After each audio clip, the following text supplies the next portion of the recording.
Ladies and gents, welcome back to another broadcast of The Weekly with me, Neff. Please subscribe to the channel and share this video with a couple of friends and colleagues. More Superman news, but more from James Gunn. James Gunn maintains that Superman doesn't need to be a huge box office hit to succeed. I wonder what his definition of huge means. Despite repeated claims that the DCU's future hinges on Superman's success, director and DC Studios co-CEO James Gunn maintains that the reboot doesn't need to be a $700 million hit at the box office. Kinda does. We've heard repeatedly that the DCU's future hinges on Superman's success. Lanterns and Supergirl are far enough into production that we're simply getting them no matter what happens. But if Superman doesn't do so well, will Warner Brothers Discovery CEO David Zaslav pull the plug on the DC Studios experiment?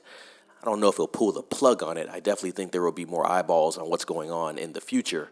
Some would have you believe so, but Superman director and DC Studios co-CEO James Gunn, along with Peter Safran, maintains that that's not the case. Talking to GQ, which we referenced in our last video, the filmmaker maintained that the reboot is not the riskiest endeavor in the world. He added, "Is there something riding on it? Yeah, but it's not as big as people make it out to be." They hear these numbers that movies have to make $700 million to be a success or something, and it's just complete and utter nonsense. It doesn't need to be as big as the situation that people want it to be. It's been widely reported that Superman costs upwards of $330 million to produce and market. However, after what proved to be a disastrous 2023 for the DCEU, Zaslav may be content with a $400 to $500 million blockbuster that receives positive reviews and restores faith in a tarnished brand. After all, Superman will eventually be a big draw on HBO Max, and we'd imagine Supergirl costs quite a bit less. I think Supergirl probably costs between $180 and $200 million. Can't wait to see that figure later on, though.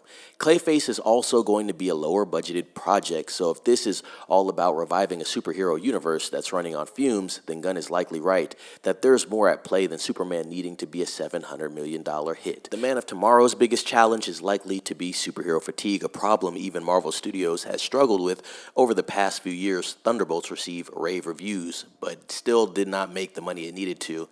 They say it flopped, but Thunderbolts actually didn't flop. So can Superman overcome this apparent lack of interest in the genre for moviegoers? I think there is such a thing as superhero fatigue, Gunn acknowledged in 2023.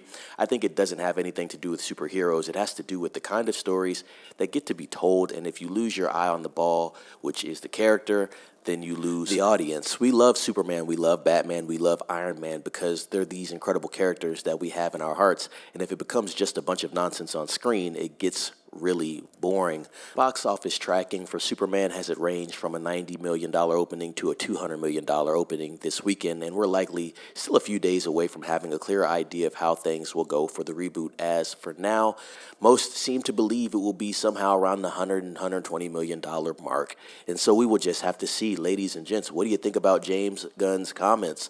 What do you think Superman has to make? I'd say the bar is $700 million, but you got to beat out the Man of Steel, which is about $670.1 million in its theatrical run, of course, right? So I'd say Superman needs to make about $680 million. I think that'd be fair, but we shall see. Ladies and gentlemen, subscribe to the channel, share this video with some friends, family, and colleagues. If you enjoyed it, comment down below what you think about Superman and his box office take this weekend. Want to hear your thoughts on that. Ring the bell for notifications and be safe. It's Neff signing off.